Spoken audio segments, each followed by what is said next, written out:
ابھی تک ہمیں کسی مزاحمت کا سامنا یا رکاوٹ ڈالنے کا جو عمل حکومت کی طرف سے ہوتا ہے، اللہ کا بڑا احسان ہے کہ اس وقت تک کوئی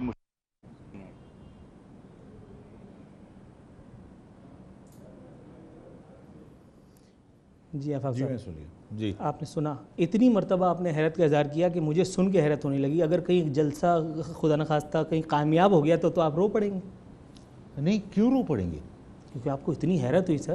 نہیں، یہ تو ایک نارمل سی بات ہے. نہیں، مجھے حیرت اس لیے ہوئی کہ مہاجر قومی موومنٹ اب تک 10 مرتبہ جلسوں کے لیے پرمیشن کی درخواست دے چکی تھی، اور ہر مرتبہ ٹیکنیکل وجوہات اور سیکیورٹی کنسرنز کی وجہ سے میری درخواست کو رد کیا گیا اور باقی تمام لوگوں کو اجازت دی گئی. باقی تمام لوگوں کو مطلب جو اس شہر میں جن لوگوں نے جلسوں کا انعقاد کیا.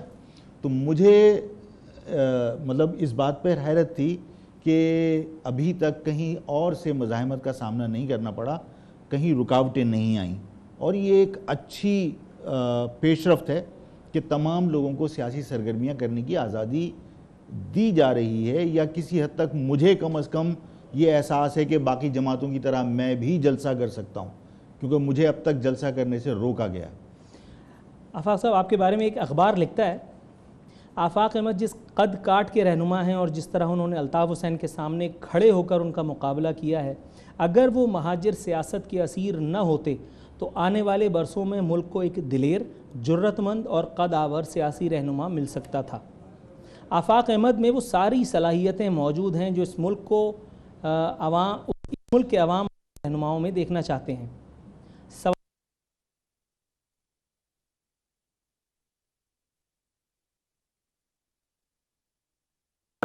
آفاق احمد کے لیے ایز اے لیڈر ممکن ہے؟ آپ کے سوال سے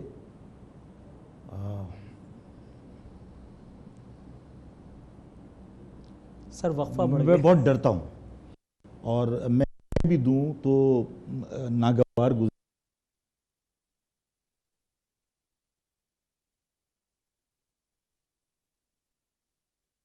شک کریں کہ آفاق احمد پیسے دے کر کوئی خبر نہیں، چھپائے میں نے گا. تو یہ نہیں کہا سر. یہ میں کوشچن جنرلی ایک بات پوچھ رہا ہوں کہ آپ نے یہ کوشچن کیا ہے کہیں کہ کسی کتنے سطح پہ کسی نے پیسے پیسے کا استعمال کیا ہو. آپ نے پوچھا کتنے پیسے دے کر یہ خبر شائع کروائی. تو سر کوئی بھی دے سکتا ہے نا، یہ تو الزام مجھ پہ بھی ہو سکتا ہے، کسی پہ بھی ہو سکتا ہے، آپ پرسنلی نہ لیں. نامناسب کوشچن ہے. اچھا، آپ مجھے بتائیے کیا ممکن ہے کہ کیا مہاجر کارڈ آپ کبھی ترک کر سکیں؟ میرا خیال ہے کہ آدمی اگر صاف گو ہے اور منافق نہیں ہے تو اس کا قوم پرست ہونا کسی کو ناگوار نہیں گزرنا چاہیے. اور کوئی قوم پرست اگر یہ کہے کہ وہ قومی دھارے سے کٹا ہوا ہے تو وہ بھی ممکن نہیں ہے. لیکن قوم پرستی جب بڑھتی ہے تو تعصب عصبیت میں نہیں بدلتی؟ دیکھیے، قوم پرستی محبت عصبیت نہیں ہے. اگر میں اپنی قوم سے محبت کر رہا ہوں تو دوسروں سے نفرت تو نہیں کر رہا. تو کسی سے محبت، نفرت کسی اور سے کرنا یہ کوئی لازمی جز نہیں ہے کہ آپ کہیں کہ فلاں سے محبت کرتا ہے اس لیے کسی سے نفرت کرتا ہے. میں اپنی قوم سے محبت کرتا ہوں اور میں منافق نہیں بننا چاہتا.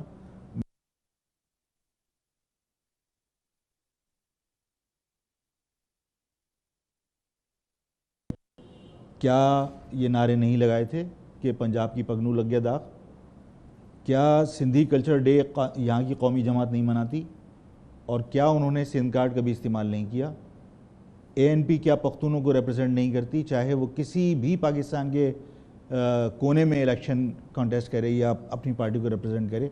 مجھے بتائیے کہ کون سی قومی جماعت ہے جس کو آپ قومی جماعت کہہ کر یہ کہیں.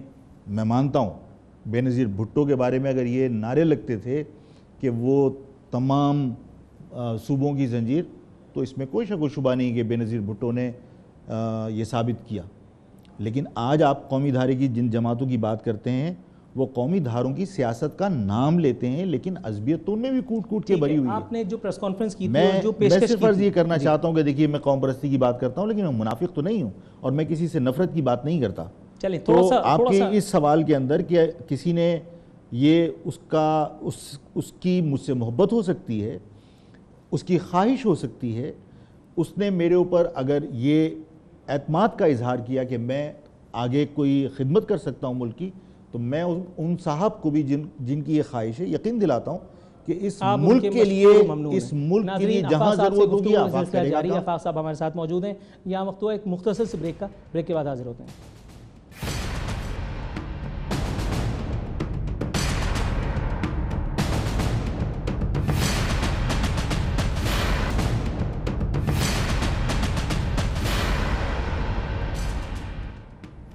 ویلکم بیک ناظرین، بات ہو رہی ہے آفاق احمد صاحب سے۔ آفاق احمد صاحب، اپنی اسی پریس کانفرنس میں آپ نے کچھ قوتوں پر، کراچی والوں پر مصنوعی قیادت تھوپے جانے کا الزام بھی عائد کیا۔ ایک عام سوچ ہے، یہ اپنے معاملات میں خرابی کی وجہ سے تھا، کراچی والوں کے حب میں تھا، یا مخصوص قوتوں سے عداوت کے سبب ایسا کیا گیا؟ عارفی، میں تمہارے اس سوال کا بھی جواب دوں گا۔ پہلے اس سوال کا جواب جو ادھورا تھا کہ لسانی سیاست، دیکھیے صرف میرے اوپر یہ الزام لگا دینا کہ میں لسانی سیاست کرتا ہوں یہ کافی نہیں ہے۔ میری بھی وضاحت عوام تک جانی چاہیے، جی بالکل، حکام تک جانی چاہیے کہ دیکھیے سرکاری سطح پر جب آپ پورے پاکستان میں لسانیت کو خود ہوا دے رہے ہوں اور مجھ پر یہ پابندی لگائیں کہ میں اپنی قوم کے مسائل پر بھی بات نہ کر سکوں اور میں اپنی قوم کو ایک جگہ جمع کرنے کی بات کروں تو اس کو بھی عصبیت کا نام دے دیں تو مناسب نہیں ہے۔ ابھی اسی دور میں ماضی کی حکومت میں قومی اسمبلی سے سرحد کا نام خیبر پختونخوا لسانی بنیادوں پر رکھا گیا نا۔ یہ سرکاری سرپرستی لسانیت کی نہیں ہے تو پھر کیا ہے؟ اگر سرکاری سطح پر آپ لسانیت کو خود پروان چڑھا رہے ہوں۔ سر، وہاں بہت سارے لوگ ایسے تھے کہ جنہوں نے ڈیمانڈ کی کہ سرحد کا نام خیبر پختونخوا رکھا جائے۔ یہاں جتنے بھی لوگ تھے جو مہاجروں کے مسیحا تھے، جو چیمپئن تھے، جو اس نام پہ سیاست کرتے رہے، کراچی سے نکلے اور اس کے بعد پتہ نہیں کہاں کہاں چلے گئے، انہوں نے 24 گھنٹے یا 48 گھنٹے سے زیادہ سٹینڈ نہیں کیا صوبے کی بات پر۔ ایک دن بیان آتا تھا اور اگلے ہی گھنٹے جب حکومت کی طرف سے سخت رد عمل آتا تھا تو چونہ گلی کر دی جاتی تھی۔ دیکھیے، ہم سوائے الزام تراشی کے کچھ نہیں کرتے۔ اب میں وضاحت کر دوں آپ کے سامنے بھی اور پوری قوم کے سامنے بھی۔ صوبے کے لیے 2/3 میجورٹی اس ہی صوبے سے چاہیے، اس کے بعد قومی اسمبلی میں یہ معاملہ جائے گا۔ تو کیا اس جگہ پر جہاں ہم عصبیت کا شکار ہوں اگر صوبے کی بات کریں بھی تو کیا 2/3 میجورٹی ان غاصب قوتوں کے خلاف میرے پاس ہے یا اس قوم کے پاس ہے؟ اور اگر آپ صرف مطالبے کی بات کر رہے ہیں تو کئی ریفرنڈم آپ کہتا ہے، درخواست کرتا ہے کہ ریفرنڈم کال کیجئے۔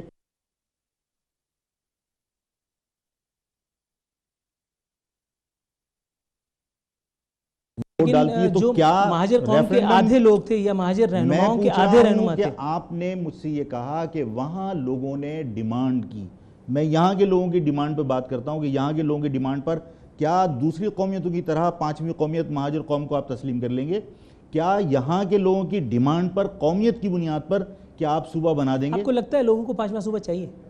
میں جو بات پوچھ رہا ہوں وہ میں اس کا دیکھیے، اگر آپ صوبے کی بات کرتے ہیں تو میں اپنی پارٹی کی پالیسی سے انحراف نہیں کروں گا، لیکن اس کے باوجود آپ کی پارٹی کی پالیسی کیا ہے؟ میں جنوبی سندھ صوبے کی بات کیا کرتا تھا اور آج بھی میں کہتا ہوں کہ جنوبی سندھ صوبے کے علاوہ اس شہری علاقوں کے مسائل کا حل موجود نہیں ہے۔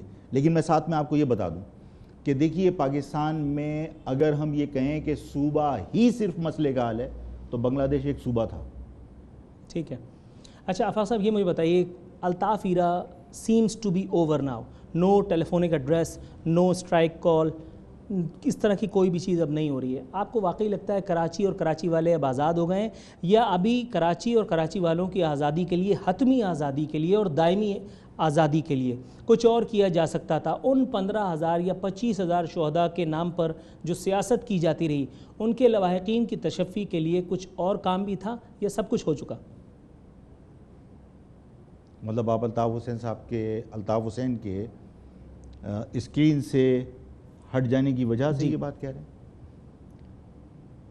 دیکھیے، الطاف کے بارے میں 91 کے اندر کہا کرتا تھا کہ ملک دشمن سرگرمی میں ملوث ہے، اور میں نے یہ کہا تھا کہ الطاف حسین یہ سمجھتے ہیں کہ پاکستان کے جغرافی میں رہ کر مہاجر عوام حقوق حاصل نہیں کر سکتے، اور وہ اس حوالے سے لوگوں کی ذہن سازی کر رہے ہیں۔ میری بات پر توجہ نہیں دی گئی اور آج وہی باتیں دہرا کر یہ سب کچھ ماحول بنایا گیا۔ آج میں ایک بات کہنا چاہتا ہوں، الطاف حسین غلط تھا، غلط ہے، لیکن جب تک آپ ان مسائل کو ایڈریس نہیں کریں گے جس کی وجہ سے الطاف پیدا ہوا، الطاف کی لیڈرشپ پیدا ہوئی، تو ان مسائل کو حل کیے بغیر آپ سمجھیں کہ الطاف حسین کو آپ پولیٹیکلی ایلیمینیشن کی طرف لے گئے تو میرا خیال ہے کہ غلط سوچ ہے. آپ کے خیال میں اسٹل الطاف حسین ایگزسٹ؟ مسائل کے حل سے پہلے آپ الطاف حسین کی پولیٹیکل ایلیمینیشن کا یقین مت کیجیے. لیکن متحدہ لندن تو اسکائپ سے ہی چل رہی ہے، وائبر سے. میں نے آپ سے اپنی گزارش کر دی. سر یہ بتائیے 22 اگست کی رات ہوتی ہے، ایک اور ٹیلی فونک خطاب ہوتا ہے، ہیٹرڈ پھیلائی جاتی ہے، اس کے بعد اس کا نوٹس لے لیا جاتا ہے، سیاسی سرگرمیوں پر پابندی تھوڑے عرصے کے لیے لگتی ہے. اس کے بعد پھر جو لوگ ساتھ تھے، جو کل تک بیٹھ کر کے جی سر جی بھائی کہہ کر کے اور نعرے لگاتے تھے، پاکستان زندہ باد کا نعرہ لبوں پہ بعد میں آتا تھا، پہلے الطاف حسین زندہ باد کے نعرے سے تقریب شروع ہوتی تھی. آپ کے خیال میں یہ ساری چیزیں دیکھنے کی نہیں ہے کہ اگر ایک شخص پہ پابندی لگا دی گئی تو جو لوگ سامعین میں تھے یا جو لوگ حاضرین میں تھے یا جو لوگ لیڈروں میں سے تھے، جو قائدین میں سے تھے، ان کو بھی تو چیک کریں. ایک شخص کسی کی جیب کاٹ رہا ہو اور اچانک وہ جیب کاٹتے ہوئے پکڑے جانے پہ پاکستان زندہ باد کا نعرہ لگا دے تو میں اس کو گلے کیوں لگا لوں؟ اس کے خلاف تو باقاعدہ کارروائی ہونی چاہیے نا. یہ باقی سارے لوگ جا کر کے پھر ایک نئی سیاسی جماعت کھول لیتے ہیں، ایک نئی دکان کھول کر کے اور دکانداری شروع ہو جاتی ہے. یہ کیا ہے؟ اچھا، جنہوں نے کوئی نئی سیاسی دکان کھولی میں ان پہ ابھی تبصرہ نہیں کرتا، لیکن نئی سیاسی دکان نہیں، پرانی اگر نئے نام سے رنگ پینٹ کرا کے شروع ہوگا. لیکن میں آپ سے یہ پوچھنا چاہتا ہوں کہ آپ نے کہا کہ اگر کسی پہ پابندی لگ چکی ہے تو مجھے پہلے تو یہ بتاؤ پابندی کس پہ لگی ہے؟ میں اعلانیہ یا غیر اعلانیہ کی بات کر رہا ہوں. تھوڑے عرصے کے لیے تعطل آیا تھا. دیکھیے ہمارے ہاں ہم سب کی، ہماری پوری عوام کی، پاکستان کی قوم کی بدقسمتی یہ ہے کہ ہم پاکستان کی عوام سے توقعات وابستہ کر لیتے ہیں لیکن حکومت اپنی ذمہ داری پوری نہیں کرتی. اگر الطاف حسین ملک دشمنی میں ملوث تھا، بے پناہ لوگوں نے اپنے جذبات کا اظہار کیا، سینکڑوں لوگوں نے جا کے تھانوں میں مقدمات درج کرائے الطاف کے خلاف. مجھے بتا دیجئے کہ حکومت نے غداری کا مقدمہ کس جگہ درج کروایا؟ آرٹیکل 6 کا اگر مقدمہ بنتا ہے، اگر ملک کے خلاف بغاوت کا مقدمہ بنتا ہے، اگر ملک کے خلاف غداری کا مقدمہ بنتا ہے تو عارفین نہ میں درج کرا سکتا ہوں نہ آپ کرا سکتے ہیں. حکومت نے اپنی ذمہ داری پوری نہیں کی. آپ کہتے ہیں پابندی لگا دی. لیکن حکومت ایک ذمہ داری تو پوری کرنے جا رہی ہے. چودھری نثار کہہ رہے ہیں 15 دن میں ریڈ وارنٹ نکال دوں گا. چلو 15 دن کے بعد دیکھ لیتے ہیں. آپ کو لگتا ہے اسے کچھ ہوگا؟ جب آپ اس کے کیس کی پیروی نہیں کر رہے، ڈاکٹر عمران فاروق کے قتل کے ملزمان آپ کے پاس یہاں ایف آئی اے کی تحویل میں ہیں، آپ ان کے مقدمات کو صحیح طریقے سے چلا نہیں پا رہے، تو ہم کس طرح سمجھیں کہ آپ اس معاملے کو سنجیدگی سے لے رہے ہیں؟ لندن والے آ کر کے یہاں مطالبہ کر کے جاتے ہیں کہ جی ہمیں ان لوگوں سے انویسٹیگیشن کی اجازت دی جائے. انویسٹیگیشن کی اجازت بھی دی جاتی ہے، ویڈیوز بھی بنتی ہیں، یعنی بیانات بھی قلم بند ہوتے ہیں، اور اس کے بعد پھر ایک مرتبہ سناٹا. ڈاکٹر عمران فاروق پاکستانی تھا. ڈاکٹر عمران فاروق کا قتل انگلینڈ میں ہوا، لیکن اس کے قاتل اگر پاکستان سے گرفتار ہوئے تو یہاں مقدمہ چل سکتا تھا. اس میں قانونی کہیں کوئی ہیچ نہیں تھی. برطانیہ میں جب تک مجسٹریٹ کے پولیٹیکل ول کی کمی تھی، آپ سمجھتے ہیں؟ عارفین پوری بات تو سن لو یار پلیز. جب تک فزیکلی پریزنس آپ کے ایکیوز کی وہاں نہیں ہوگی، وہاں مقدمہ کیسے چلے گا؟ کیا آپ ان کو یہاں سے برطانوی گورنمنٹ کے حوالے کر رہے ہیں؟ اور اگر نہیں کر رہے ہیں تو یہاں آپ کے پاس ہیں تو یہاں تو عدالت میں مقدمہ چلا لیجئے. آپ نے ایف آئی اے کے بعد اب تک مقدمے کی پیروی کیا کی؟ اچھا، یہ کوئی پہلا مرڈر نہیں تھا جس کے اوپر یہ سارے معاملات ہو رہے ہیں جس کو ہم ڈسکس کر رہے ہیں. اس سے پہلے MQM جب تھی، جب مہاجر قومی موومنٹ تھی، جب الطاف حسین صاحب یہاں موجود تھے، تب بھی بہت سارے لوگ قتل ہوئے. خالد بن ولید صاحب بھی قتل ہوئے. اس سے پہلے بہت بڑا جو مرڈر تھا، جو بروٹیلٹی کی انتہا پہ تھا، عظیم احمد طارق صاحب کی میں بات کر رہا ہوں. ان سب کے قاتلوں کو بھی کوئی عطا پتہ نہیں ہے کچھ. جب اس وقت کچھ نہیں ہوا تو آج ہم یہ خوش فہمی میں کیوں شکار ہیں کہ اس ایک کیس کو منطقی انجام تک پہنچایا جائے گا؟ ڈاکٹر عمران فاروق کی نہیں، عظیم احمد طارق صاحب کی بات کر رہا ہوں. دیکھیے ہمارے لیے سب سے امپورٹنٹ اس وقت جو ہے وہ پاکستان کے خلاف جو سازش ہے وہ ہے. انسانی جانوں کا جو نقصان ہوا ہے وہ بھی ناقابل تلافی نقصان ہے، اور جو لوگ ان کے قتل میں ملوث ہیں، چاہے ان کا تعلق کسی بھی سیاسی جماعت سے ہو، چاہے ان کی کتنی ہی اس وقت ضرورت ہو، ہمیں قانون کے مطابق ان کے خلاف کارروائی کرنی چاہیے. ضرورت سے کیا مراد ہے سر؟ کسی کی کہیں ضرورت بھی ہو سکتی ہے جس کی وجہ سے پاکستان میں لوگوں کے ساتھ ہم نے تو یہی دیکھا ہے کہ بعض جگہ درگزر سے کام لیا گیا ہے. NRO آئے ہیں اور NRO کے اندر مقدمات ختم کیے گئے ہیں. سیاسی ضرورت تھی، اقتدار میں رہنے کے لیے ان کو ان کی ووٹوں کی حمایت درکار تھی. NRO آیا، قتل کے مقدمات ختم ہوئے تو ضرورت کے مطابق ریلیف دیا گیا. ان چیزوں کو سامنے رکھ کر میں یہ کہتا ہوں یعنی پاکستانی سیاست ضرورت کے تابع. آپ کہہ سکتے ہیں، مطلب جو ماضی میں ہمارے سامنے تلخ حقائق ہیں تو وہ تو یہی بتاتے ہیں کہ پاکستانی سیاست ضرورت کے تابع ہے. ناظرین اسی ایک انکشاف کے ساتھ یہاں ایک مختصر سے وقفے کے بعد حاضر ہوتے ہیں.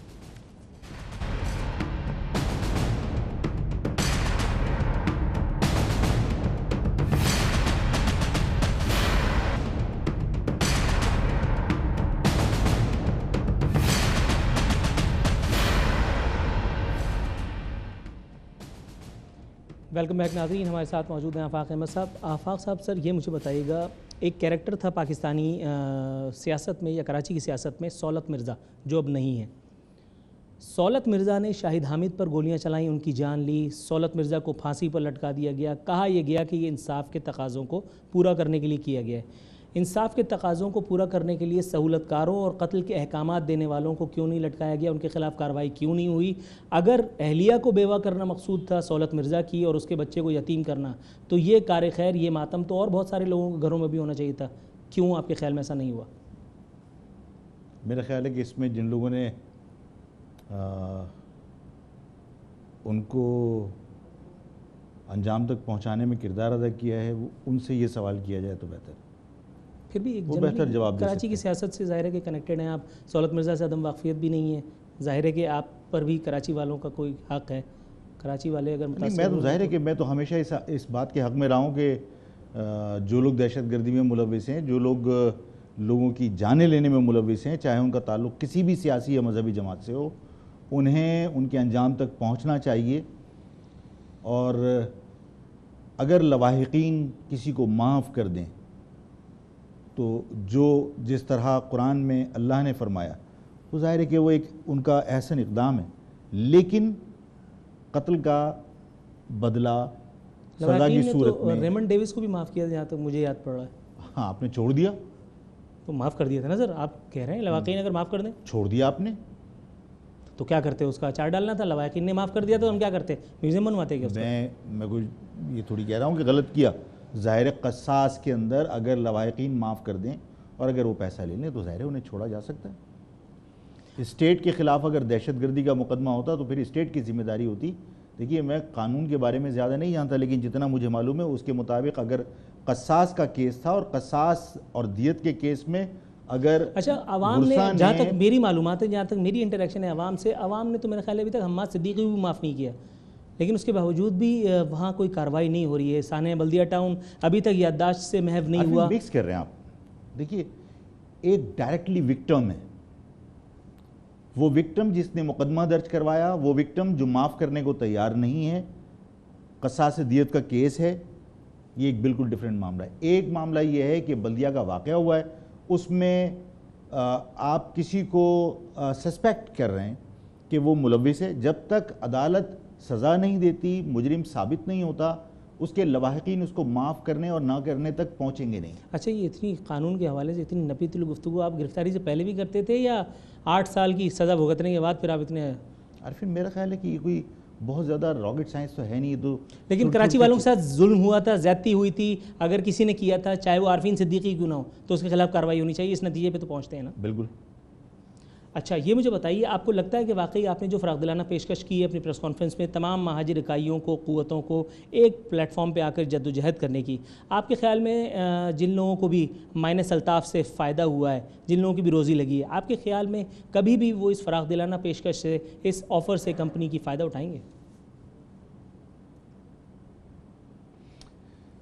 دیکھیے, میرا کام جو مجھے میڈیا کے ذریعے اطلاعات ملی اور مجھے جو سوال میرے سامنے رکھا گیا, اس میں یہی تھا کہ اس طرح کی اطلاعات ٹی وی پر چلی ہیں کہ کوئی اجلاس ہوا ہے, اس اجلاس میں آفاق احمد سے بات کرنے کے لیے ڈیلیگیشن کب جائے گا, تاریخوں کا طے کیا جانا مقصود ہے.